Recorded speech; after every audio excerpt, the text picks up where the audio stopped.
Magandang umaga mga kamigos. Andito tayo ngayon sa isang bicycle shop. Napagawa natin yung bisikleta ng anak ko. So ito ay kasama ko siya.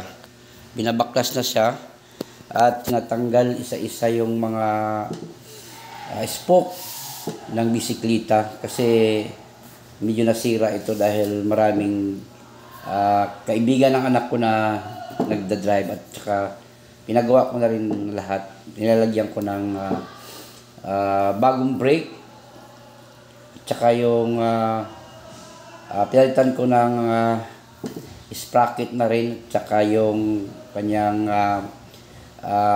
handbrake.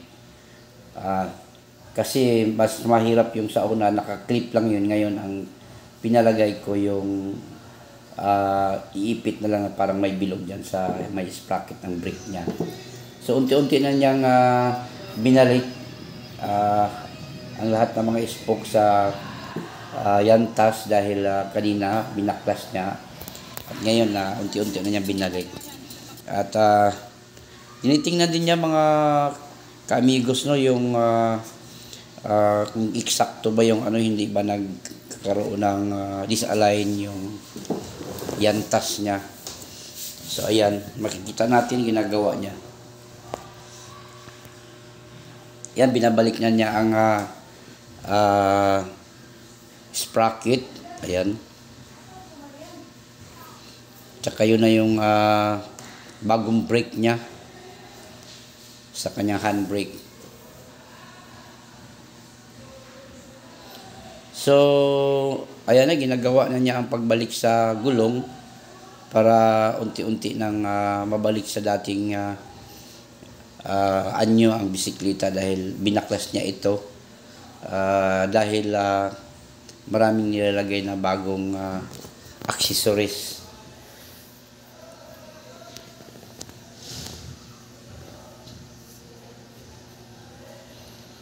At yan, nilagyan na rin ng bagong bearing yung dito sa may unahan ng bisikleta. Nilagyan niya ng panibagong bearing dahil umuuga-uga na rin yan. Kaya sabi ko sa kay Mr. Wilson, no, dahil siya ang may gawa nito, palitan mo na rin lahat.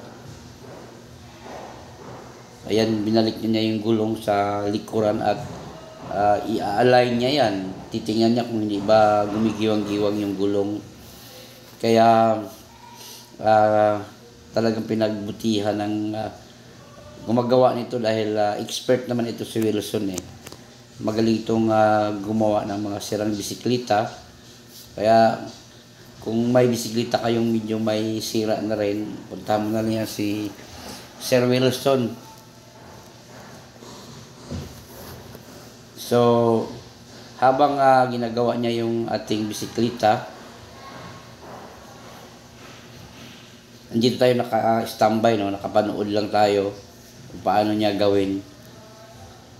Anyway, sandali lang naman niya ginawa ito. Medyo madalian dahil nag-aantay din ako para magamit sa aking anak. So marami siyang pinapalitan dito, no? Mga accessories na medyo sira na para magamit ulit yung bisikleta. Nilalagyan na rin niya ng handbrake cable, no, sa unahan. Nilalagay niya dyan.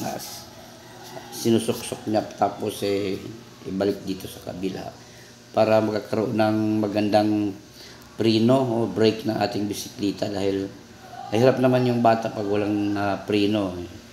Mahirap na disgrasya.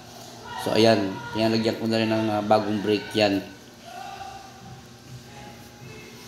So ayan, sinubukan na naman niyang paikutin kung humihigpit ba yung preno niya o hindi ba alanganin. Kaya sabi ko sa kanya, ayusin mo ng maigi para maganda ang takbo na bisikleta. So yan, umiikot na yan. Perfect na yan. Eksakto na talaga yan.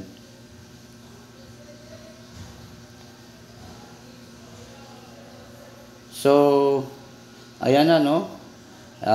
Binalik na niya sa dating anyo ang bisikleta. Ayan, hinihigpitan niya ang pedal ng bisikleta para pag